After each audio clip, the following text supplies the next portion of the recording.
婚礼日期终于定了下来，闺蜜陪我去定做婚宴穿的旗袍，旗袍还没取回来，监控就拍到老公和闺蜜在我的婚床的翻译覆语，他们还设计要败坏我的名声，算计我的婚前存款。然而，在他们不知道的地方，我正在精心策划一场逐渐大戏。啪！我的左脸上挨了一巴掌，脸火辣辣的疼，耳朵嗡嗡作响。这是我们认识以来赵远第一次打我，我一下就懵了。这是那个一向温柔体贴的赵远吗？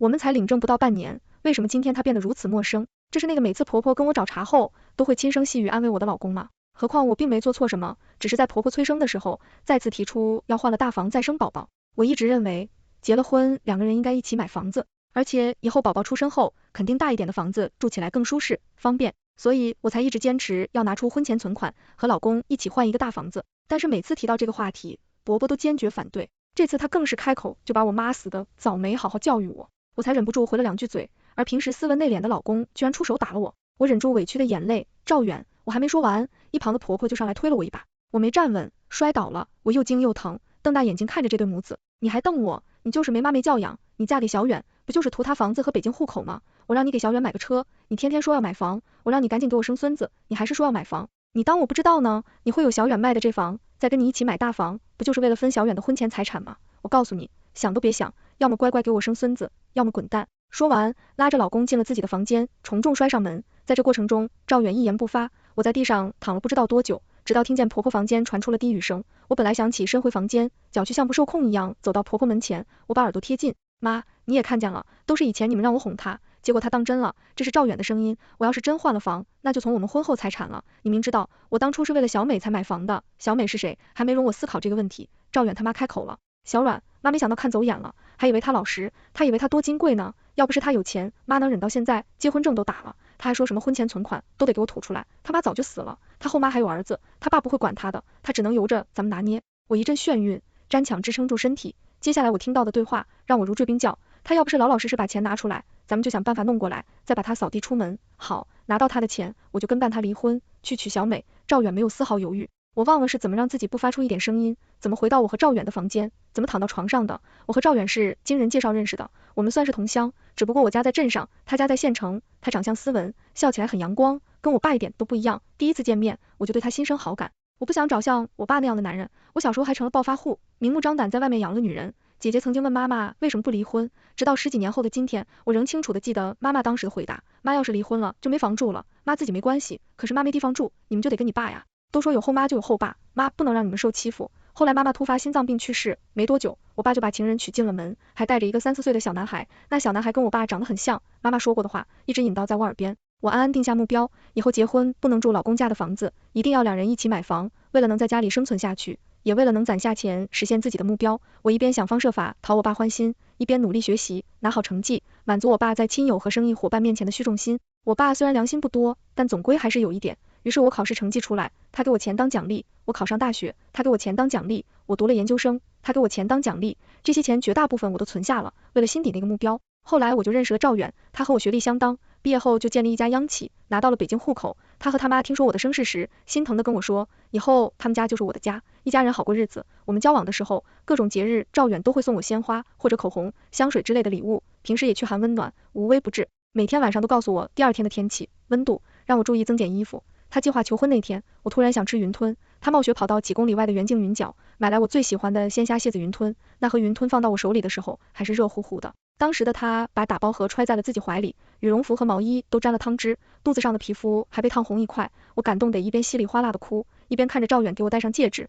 我以为我赵远会幸福的在我们一起买的房子里生活下去，直到今天我被现实狠狠打了一巴掌。看着镜子里憔悴的自己，我给公司打了电话，以头疼为理由请了1天假。赵远什么都没说，直接上班去了。婆婆也像往常一样出门，不知道是打麻将还是做什么，反正结婚后不久，她就把所家物都丢给我了。微信响好几声，拿起手机一看，有几个关系好的同事发来了关切的信息，中间加了一条我学姐经约推送的房产中介的名片。我叹了口气，先给学姐回复了道谢的信息，然后点开卡通兔子的头像，张美丽发了一大段语音，嘘寒问暖，让我好好休息，还说今天下班后来看我。张美丽是去年到我们公司来的，她发现我的名字里也有栗子，就主动来找我搭话。我俩因为年龄相仿，一聊又发现老家里的挺近，马上关系就拉近了，后来渐渐成了亲密好友。她跟我说她和未婚夫被一个汉子表离间，被退婚后她就换了工作。我跟她说我妈妈的遭遇和我的目标，我陪着她骂渣男贱女，他教我穿搭和护肤化妆的各种技巧。记得我和赵远领证那天，我试了好多衣服都不满意，他慷慨的把新买的小白裙借给了我。当时赵远在民政局门口看我都看呆了，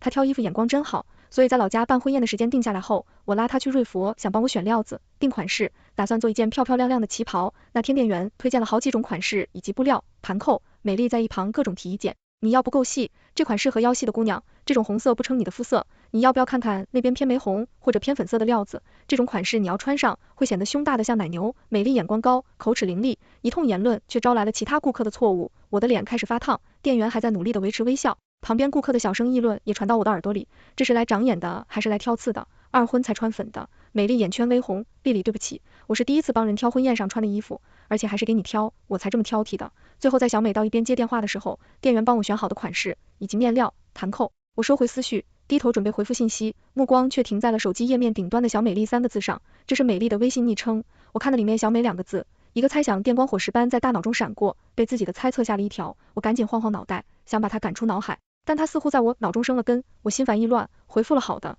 谢谢，被把手机放在一边。整整一天我都在胡思乱想中度过，到了傍晚，头真的疼了起来，老公和婆婆还没回来，美丽来了，她进门就熟门熟路的化好拖鞋，把手里的水果放进厨房，又洗了洗手，用我的一次洗脸巾擦干。因为脑子里那个猜想，我忍不住观察她的一举一动，然后真觉得不对劲起来。她就租住在我家对面的小区，我邀她来家里玩过几次，虽然她对我家比较熟悉，但这一连串动作简直熟练的跟回自己家差不多。赵美丽扭头，我们刚好对视，她从我眨眨眼睛，拉着我的手坐下，开口说，丽丽，不是我说你，你和赵元都领证这么久了，房子写水名，存款归水管，还至于吵架吗？男人都喜欢温柔听话的女孩子，你这天天光想着赚钱买房，赵元怎么会开心吧？我教了你那么久，你只学会了好家风穿搭，心法一点没学会啊，你看你现在这份样子，蓬头垢面，脸色蜡黄，我要是你老公，我也不想理你。等等，我今天请假理由是头疼，他怎么知道我们吵架了？还有，他不是来看我的吗？怎么这么说话？听着他在我耳边絮絮叨叨，我的头更疼了。一阵电话铃声打断了张美丽，她一边从小挎包里掏手机，一边笑嘻嘻地说，咱们经理帮我介绍了一个优质男，最近经常打电话给我，然后把手机贴在胸口，小跑到阳台接电话，还不忘关上阳台门。在他起身时，我看见他换了新手机壳，图案卡通的白色兔子和棕色的熊，上面还有红色的心，那个白色兔子和张美丽的微信头像是同一只，而他手机壳上的图案我也见过，在赵远新买的家具 T 恤上，那个猜测又开始在我脑海里叫嚣，借口不舒服要休息送走了张美丽。我拿出了手机，我迫切想要做点什么，验证了一个猜测。我打开百度，刚输入白色的兔子盒，下面就出现白色的兔子和棕色的熊，叫什么白色的兔子和棕色的熊等等。我点开几条，直到了白色的兔子叫可妮兔，棕色的熊叫布朗熊，他们是一对小情侣。我不知道这只是巧合，还是我已经猜到了真相。那天定做旗袍的情形，还有张美丽刚才的种种表现，又在我脑海里浮现。如果她真的是赵元口中的小美，那她这些行为就解释得通了。思考间，我听见老公和婆婆回来了。老公到我床边坐下，伸手摸了摸我的额头，不发烧呀，像是自言自语，又像是说给我听。他拉起我的手，丽丽，你也知道，我妈特别想要孙子，我感觉到她手上的温度，又想起昨晚她对我的态度，还有他们母子的对话，心里一阵恶心，很想抽出手给她2巴掌。以前我觉得她有点妈宝，不过想想，她父母在她很小时候就离婚了，他妈一个人把她带大不容易，我尽量去理解这对母子。我们领证之前，她跟我坦白，说他妈在老家打麻将，欠了不少钱，而她的钱都用来买房了。我那时憧憬着我们的美好未来，只稍微犹豫了一下，就拿出自己的一部分存款帮他妈还债，还出钱装修他的房子。后来赵元把他妈接到北京，他妈又迷上某一里一个对口型唱歌的男网红，打赏送礼物又花好多钱，这窟窿也是我补的。那时候他把口口声声说家务我包了，你们不用操心，安心工作就好。我曾经真的有把他当妈带的想法的，主动承担了许多家务，逢年过节还给他不少钱。现在的我真想穿越回去骂当时的自己傻，我手上一使劲，赵远抓得更紧了些，别生气了好不好？你还没吃晚饭吧？我给你熬点粥。我现在还不是翻脸的时候，我得找到他出轨的实质性证据。我强逼着自己冷静下来，用虚弱的声音说，老公，我不该那么物质，只想着房子，你别生气，别不要我，你知道我家里的情况，我只有你了。虽然恶心的不行，但提起我家的情况，我还是掉了眼泪。赵远摸摸我的头，满意的出去了。不知道是真着凉了，还是心理原因，我觉得头痛嗓子哑，我借口感冒了，怕传染给他，让赵远去睡客厅。现在看见他我就有犯恶心，周围也趁他不注意，全倒进了马桶。因为心里有事，我一直睡不着。正在考虑怎么验证赵远是否出轨赵美丽的时候，我听见压低的脚步声越来越近，直觉告诉我应该装睡。我听见卧室门开了，停了几秒后又关上了，是赵远还是他妈？要干什么？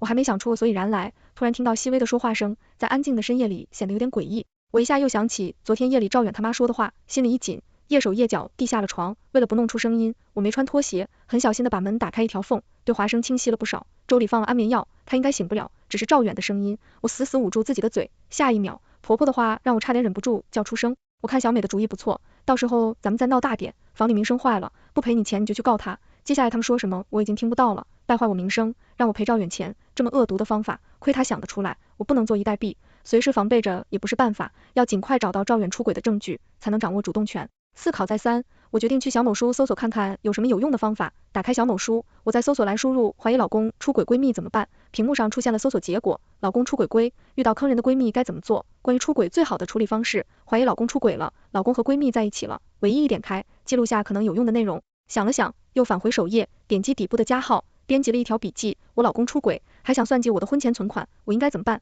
再不给谁看理？选择了张美丽以及我们共同认识的人以后，我点击了发布笔记。看着刚才记下的内容，我决定先从家里的 iPad 下手。我想起赵源好多次说上去厕所，拿着 iPad 在卫生间一待就很久，我要洗澡了去敲门他才出来。我问他在干什么，他说打王者。周六，赵远说单位派他去天津办事，就匆匆离开。婆婆也像往常一样出门了。我打开 iPad， 点开后台 App 刷新，一行一行的看下去，发现有一个支付宝在屏幕上没显示。我一下想起刚才在小某书看到的笔记，一个姐妹说她老公偷偷办了个新手机卡注册支付宝，就是用来和小三联系的。想到这，我迅速点开 App 资源库，找到那个支付宝，打开，还是登录状态，头像就是布朗熊，消息列表里可逆图的头像十分刺眼，旁边的昵称就是小美，页面上最后一条聊天记录显示，这周末他们要在酒店开房，好好享受二人世界。恶心的感觉又涌上来，比之前还强烈，我颤抖着手点开那个可逆图头像，看到真实姓名后面赫然显示着张美丽，我的猜测被证实了。我深呼吸了几下，开始翻看聊天记录，各种节假日1314、520的转账，肉麻的情话，让人恶心的聊骚，约会开房，这都在我能想到的范围内。让我想不到的是，这两人高中时就在一次市里组织的学生活动上认识了。赵源俨然申请男主，而赵美丽仿佛他爱而不得的白月光。赵远口口声声说房子是为了赵美丽买的，看到她交了北京土著男友之后，才黯然选择跟我结婚，这对狗男女戏可真多。更没下线的是，我不在家时，张美丽经常跑来和赵远鬼混，就在我和赵远的房间，在我们的床上，这两个贱人还在聊天里回味。为了一阵翻江倒海，我跑到卫生间，把早饭全吐了出来。再次拿起 iPad， 我强忍着不是继续翻看聊天记录。原来赵远对我的温柔体贴都是张美丽教给他的，那些让我心生欢喜的花和礼物都是张美丽挑的。张美丽到我们公司后，更是刻意设计让我们成为无话不谈的闺蜜，好方便掌握我的一举一动。还不赵远他吗？介绍人说我有弟弟是他担心，我是服的魔，本来想拒绝，后来找人调查我，得知弟弟是后妈生的，我爸又是我们当地小有名气的富人，就马上支持他儿子跟我交往，就因为我有一大笔存款，因为我爸有钱。我一阵干呕，感觉胃都要吐出来了，想起以前不舒服时金月学姐教我的方法，我放下 iPad 掐住内关血，平复下来后，我用网上说的方法把这些聊天记录全部录屏，然后拿起包准备去捉奸。我的手刚搭上门把手，手机响了，来电话的是金月学姐。我放开门把手，接通电话，学姐关切的声音传了出来，丽丽，我刚才看见你发的笔记，金月学姐是我来北京之后第一个关心我的人。研究生先生报道那天，我爸和后妈要送弟弟去省会的私立中学，我一个人带着行李坐高铁来北京。那天很热，我拖着2个行李箱到学校时，感觉自己快要中暑了。就在我难受的想吐时，学姐往我手里塞了酸梅汤和纯净水。了解到我的家庭情况后，她一直对我很照顾。听说我为了结婚后和老公一起买房再存钱，就介绍了靠谱的兼职给我，收入可观又能给简历增色那种。我还记得她当时眼神亮晶晶的说，丽丽，其实你也可以考虑自己先买房的，不要事事依赖别人，可以试试自己去做。我结婚时，她喊对我包了一个大红包，就是亲姐，也不过如此了。现在听到她的声音，我的满腹委屈一下涌了出来。学姐，大概是听到我在哭腔的声音很担心，学姐一边在电话里安慰我，一边表示马上打车来找我。这个肮脏的房子我真是不想待了，也不想让学姐这么好的人进来。我把学姐带到了小区附近的咖啡厅，在隐蔽的角落位置，学姐耐心的听我倾诉。当我说出张小美这个名字时，学姐突然打断了我，你说你老公出轨对象叫张美丽？学姐多努力句，不会只要巧吧？那我有没有这个张美丽的照片？我想起手机相册里还有我们一起逛街时的自拍没删掉，就翻出来给学姐看。我去，还真是她！我被学姐突然提高了音量吓了一跳，结下巴巴的问，学姐你也认识她？太认识了，京城，你还记得吧？我点点头，京城是学姐的龙凤胎弟弟，这个张美丽张小美以前是我同事。学姐喝了一口咖啡，后来有人给她介绍了一个男友，刚好是京城的发小。通过学姐的讲述，我知道了张美丽的另一面。之前有人给她介绍了一个北京土著，早年赶上拆迁，家里有好几套房那种。土著很喜欢张美丽，但是他妈总说张美丽看着不像善茬，还找学姐打听过张美丽的品行。后来土著准备和张美丽结婚时，土著妈发力了，她突然甩出一大堆张美丽过去的事迹，相当精彩，包括但不限于高中时跟语文老师套近乎，还吊着隔壁县的男同学当备胎，大学同时勾搭2个老师，事发后2个老师还大打出手，还有张美丽能进学姐林公司，是她研究生导师的手笔。于是土中巴果断让儿子和张美丽分了手。听着张美丽的事迹，有什么东西在我脑中一闪而过，我还来不及细想，学姐又开口了。后来我上次收到一封匿名邮件，说我是汉字婊，破坏人家婚姻，经常查到那个匿名邮箱的 IP 地址是张美丽的。原来这才是张美丽被推婚的真相，她一直辱骂的汉字婊，就是对我照顾有加的金月学姐，而我竟然被她的话蒙蔽，还帮她骂过学姐，看样子她的本质饥饿又无耻，幸亏学姐的电话打断了我去捉奸的计划，不然贸然过去，也许吃亏的反而是我。不过比起捉奸的事，眼下我更关心学姐的声誉是否受损，我急切地问学姐，那你在公司有没有受到影响？学姐拍拍我的胳膊，她顿了顿，本来我想以牙还牙，我爸妈非让我别做太绝，发小他妈去出手，他找到我们公司，把张美丽的事迹呼噜我上次一脸，学姐的上次把张美丽劝退了，所以她成为我同事。学姐说完，我们2个面面相觑了几秒，又突然同时开口，说起来，那个备胎男同学是不是你老公？我感觉赵远就是当年那个备胎，可能我们的声音有点大，周围的人朝我们这边望过来，我赶紧压低声音，对不起学姐，我那时候不知道张美丽的真面目，还跟她一起骂过，没事，她这人挺会装的。学姐面色如常，但我能感觉到她很生气，早知道她走人了，还给我泼脏水，当初就该给她曝光。她看着我，丽丽，她那些黑料我电脑还存着一份，你需要的话，我发你。我想起支付宝上的聊天记录，赵远和他妈的对话，立刻点头。不过这还不够，今天刷新了我对张美丽的认知，这么一个恶毒无耻的人，到底想用什么方法害我？我还是尽快弄清楚，才能更好的防备和反击。要离婚，要报复，只要对你自己没伤害，我都支持你。学姐说完，又叹口气，怎么遇到这样2个人，真是刷新三观。我想到早上记录的那些东西，一个计划在我心里渐渐成型。我压低声音，学姐，我有一个计划，需要你的帮助，跟学姐说。我跟学姐道别后，我打车去了学姐从京城那要来的地址。回到家，赵远自然是不在，老太婆也还没回来。我拿出了包里的摄像头和录音笔，布置好以后，我看了看时间，到厨房去做晚饭。果然晚饭即将出锅的时候，老太婆回来了。吃饭时，我一边在心里告诫自己小不忍则乱大谋，一边对起笑脸对婆婆说，妈，白天我爸打电话给我，让我明天回家去。没等她开口问，我接着说，我的买18了，我爸说分家，家里的房子生意都归我弟，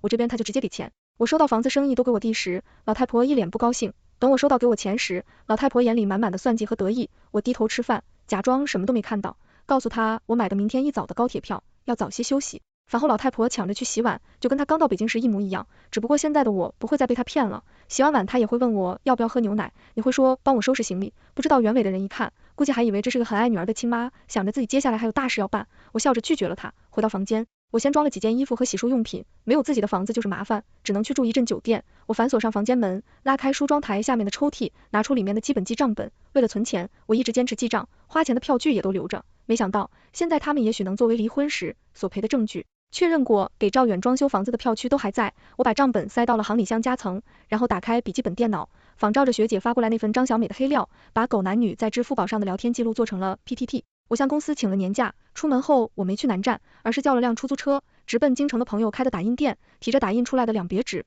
我又绕了一圈，进了小区旁边的酒店，刷卡进房。我打开笔记本电脑，一番操作后，显示器上出现了家里客厅以及我和赵远卧室的监控画面，录音笔我出门前也打开了。双保险，我不在的时候，张美丽大概率会忍不住登堂入室，这时候他们就能发挥作用了。6点43，我的手机响了，张美丽打来的。我按下机听见张美丽娇滴滴的声音在耳边响起，丽丽，你怎么突然回家了？是家里有事吗？每天要回来呀？我想起每次出门时她都给我打电话，甚至1天1通，以前我还挺感动，觉得她很关心我，现在看来是要确认我外出多久，什么时候回来吧，这样她和赵远就可以放心在家里厮混了。走得匆忙，忘了跟你说，我爸要分家，我请了1周假，挂掉电话，我用手机点了外卖，又坐回屏幕前，就我点外卖这点时间，张美丽已经进了我家。监控画面里，她身上穿着我的一件长外套，帽子和口罩还拿在手里，她样子是刚摘下来的。这么看来，刚才给我打电话的时候，她都进龙门了，真够心急的。还有这身行头，平花心思。美丽来了，饭马上就好。老太婆相当热情，监控你。张美丽正在换鞋的动作突然停住了。妈，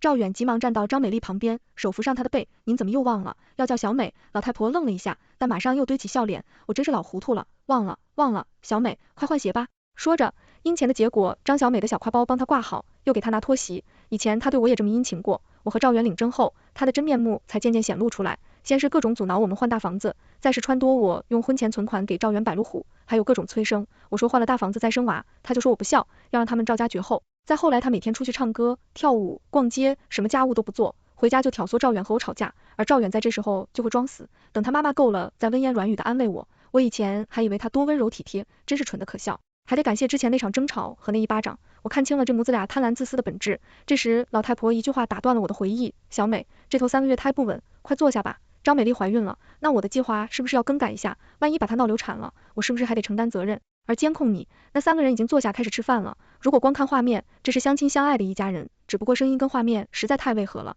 因为张美丽正详细讲解害我的计划。阿姨你们放心，我找的是老家的表弟，等他喝了加了料的奶茶，让我表弟把他弄进房间，过半小时你们冲进去，赵远录像。阿姨你闹大点声，多招点人来围观。你们放心，那胡同里的摄像头是坏的，他找不到证据的。他不乖乖交出钱来跟你离婚，你就说给他发到网上。我感觉全身的血都往头上冲，没想到张美丽竟然这么恶毒，勾搭赵远不够，为了算计我的婚前存款，还想让我身败名裂。我实在忍不住，跑到卫生间吐了个昏天黑地。等我缓过来坐下，张美丽和赵远已经在沙发上开始腻歪了。我颤抖着手拨通了学姐的电话，告诉她我知道了张美丽的计划，还有张美丽疑似怀孕了。电话里安静了几秒，我听见学姐深呼吸了几下，不知道是不是也被张美丽这个恶毒的主意恶心到了。不过学姐的声音一如既往的让人安心。丽丽，稳住，只要你拿到他们出轨的证据，就可以离婚了，不去闹那一场，也可以直接曝光。学姐说的有道理，不能当面闹，大不了我把证据发到网上去，这样全国人民都能看见，比中间大戏也差不了多少。我冷静下来，拜托学姐了，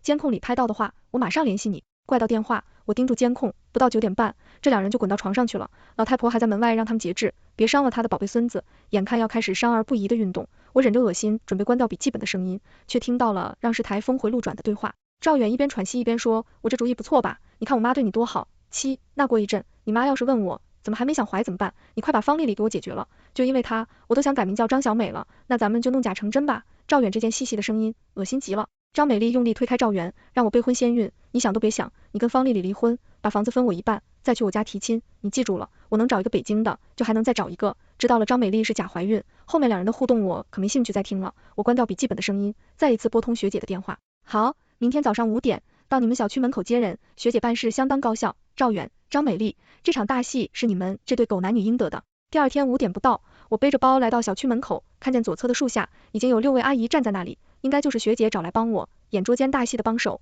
我摸了摸包里的2叠纸，朝阿姨们走过去。京酱肉丝，其中一位阿姨朝我喊出了暗号，葱爆羊肉。我话音还没落，他们就走到我面前，姑娘带路吧。接着我们老叫几个，帮你好好出气。老妹，放心吧，看我们的。我眼睛一酸，给6位阿姨鞠立躬，带他们奔赴舞台，拿出钥匙打开门。我一眼就看到鞋架上张美丽的小白羊皮鞋，我心里暗暗给自己打气，然后努力大喊，妈，赵远，我回来了。几位阿姨随后喊起来，亲家，亲家，我们来了。一边喊一边动作迅速地堵到2个卧室的门口，只听2个房间里先会响起了不小的动静。老太婆卧室的门先开了，眼前的情形让她一脸惊恐。丽丽，你怎么？小远，丽丽回来了。赵远房间里动静更大了，老太婆还想过去挡在赵远门前，被2个阿姨拽住了。你这老太婆太欺负我侄女了。我借着她愣住的机会把赵远房门打开，赵远和张美丽正在手忙脚乱地穿衣服，3位阿姨直接冲过来把他们拖到客厅。一位阿姨打开了手机摄像头，你们干的好事，趁我侄女不在家把狐狸精带到家里来了，街坊邻居们都出来评评理了，婆婆给儿子乱搞放风，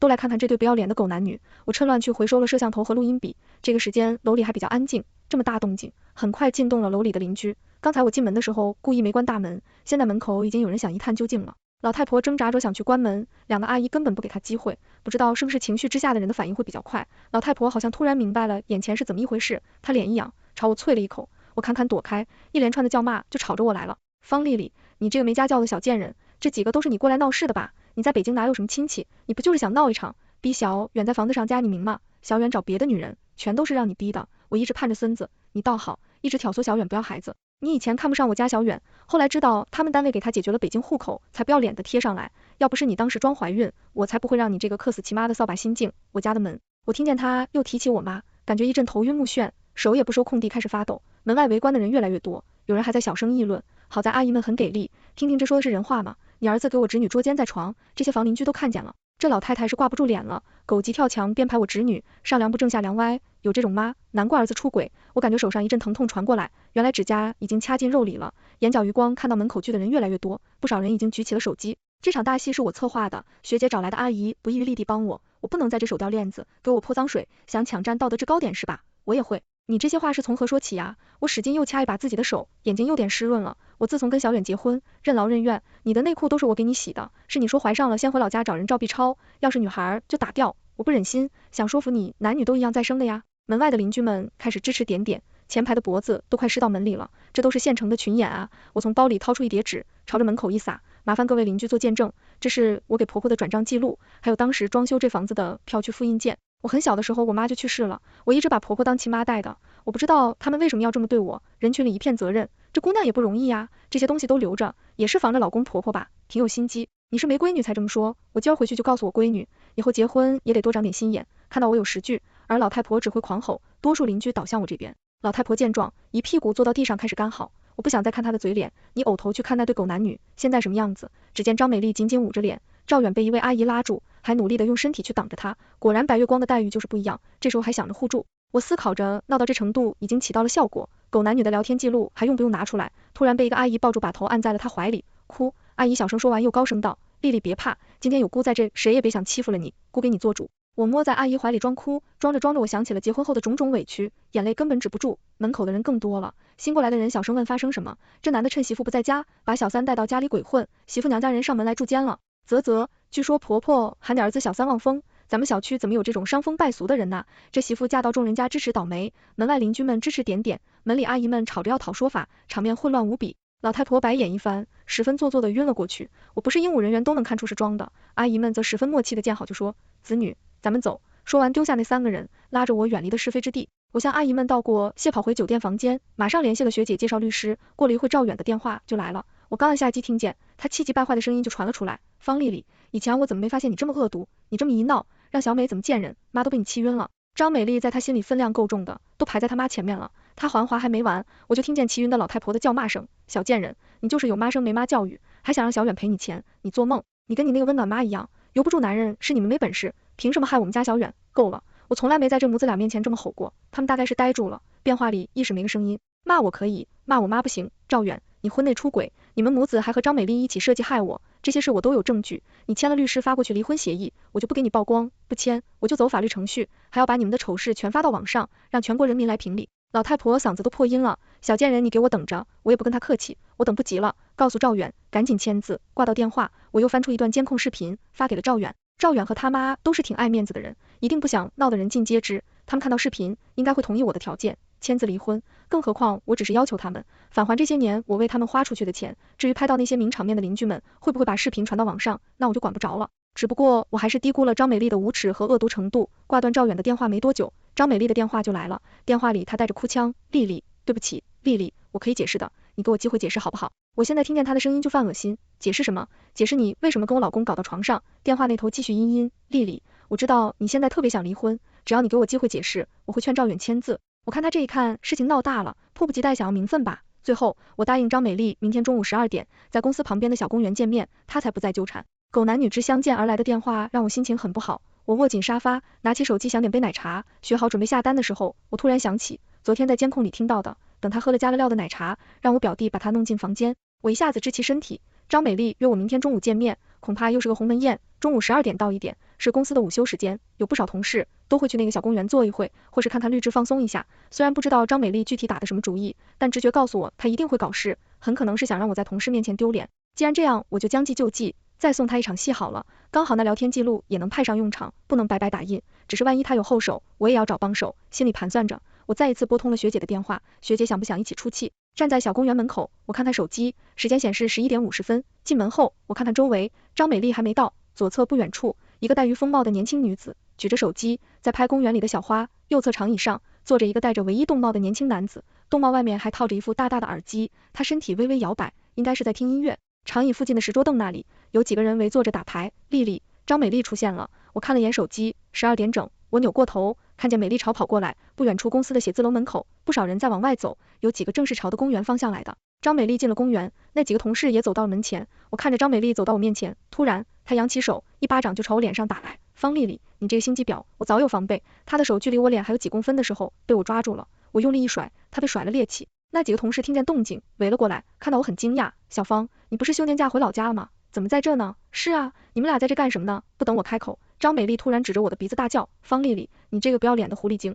他那张精致的小脸现在说不出的狰狞，你还有脸说我是小三？你才是！我跟小远亲为竹马，本来能从校服走到婚纱的，你这个心机婊，贪图赵远的北京户口，假装怀孕才上位的。几个同事在一旁吃起了瓜，什么情况？还有人摸出手机，这发到网上，能不能上个热搜？我气得都想笑了，还从校服到婚纱，快别侮辱这话了，懒得跟张美丽废话，我选择直接上证据，正好几位同事在，让大家看看，到底谁是小三，谁想靠假装怀孕上位。我拿出手机点击播放，赵远和张美丽那段假装怀孕的对话清晰的传了出来，不知道谁说了一句，真刺激，我按下暂停，后面的内容实在不能公开播放了。我从包里掏出一叠纸，这还有更刺激的，是我精选出来的狗男女的聊天记录，说完直接扬到了张美丽脸上，有手快的同事捞起几张，顺势念起上面的字，小远在婚床上和别的女人，同事差点咬到自己舌头。嘿，小张啊，你平时看着挺文静，原来这么放开呢。张美丽瞪着我，眼珠子都快出来了，你什么你？张美丽，你还认识我吗？刚才拍小花的年轻女子走过来，摘下了渔夫帽，是金月学姐，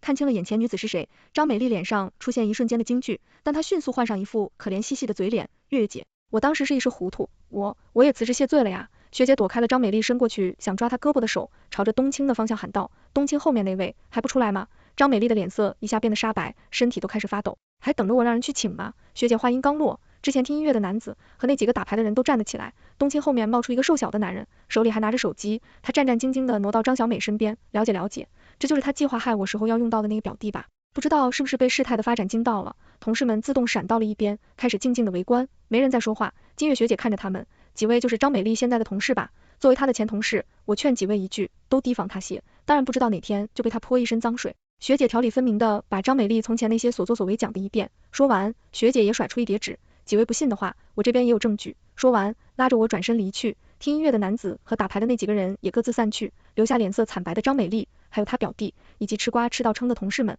我成功和赵远离婚了，除了拿回之前花出去的钱，律师还为我争取到一笔赔偿金。张美丽上次搬起石头砸了自己脚以后，我们3个人的事在公司传得沸沸扬扬，她请了长假，不知道她那个导师会不会帮她换个工作。我不喜欢同事看向我的眼神，仿佛在看一个婚姻失败的可怜女人。以前的我可能也这么想自己，但现在的我不会了。我办理了离职手续，到之前学姐介绍我实习的公司报道，学姐说我实习的时候，那边的项目经理就很看好我，现在非常欢迎我加入。换了新的环境，我开始重新审视自己生活和目标。地理，其实你也可以考虑自己先买房的，不要事事依赖别人，可以试试自己去做。金月学姐当年说过的话又在耳边响起，从前我为了逃离原生家庭的阴影，寄希望于婚姻，渴望找到一个真心爱我对我好的老公，2个一起努力在北京买房子安家落户。为了完成这个目标，我努力存钱。遇到赵源以后，我被他精心伪装的温柔体贴蒙蔽了双眼，以为他就是我要找的人。然而现实狠狠地给我上了一课。还有张美丽，我以为我们一见如故，没想到她也是奔着算计我来的，是我自己识人不清，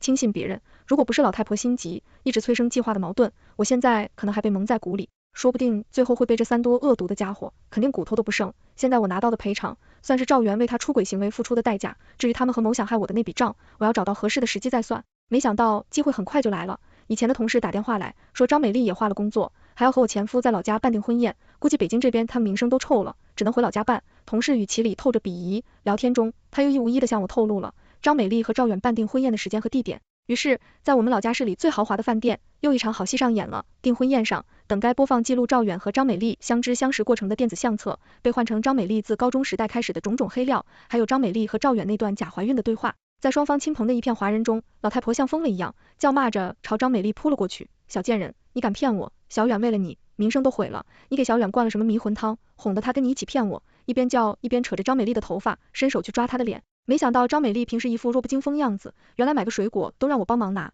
此时对赵老太婆竟然丝毫不落下乘。赵远看起来很想去保护张美丽，但老太婆和张美丽出手都十分凶悍，他完全拉不住，只好一直说，妈，别打了，美丽，咱们有话好好说。在场宾客也只是做做拉架的样子，嘴上说着有话好说别打的之类，在周围津津有味的吃起了瓜。距离打斗现场比较远的，甚至还站到了椅子上。我压一压棒球帽，走出饭店，把这场闹剧甩在身后。狗男女订婚宴上的事很快在老家传开，我爸听说后，默默的给我的银行卡赚了好几十万，我买房的负担一下减轻了不少。第2年春天，我终于搬进了自己的房子。当天，以前的同事打电话来分享他听到的八卦，据说赵远向张美丽提出分手，张美丽跑到赵远单位闹，让赵远丢了工作。赵远和他妈在之前的那小区也住不下去了，但他那个房子挂出去却一直卖不掉。学姐之前介绍给我那个中介透露，有一对新婚夫妻本来看中了那房子，有签约的印象，结果听到邻居无意中说起，当初我去捉奸的事，2人当场就走了。同时还在电话里念叨，这对狗男女真活该。我笑了笑，打开阳台窗户，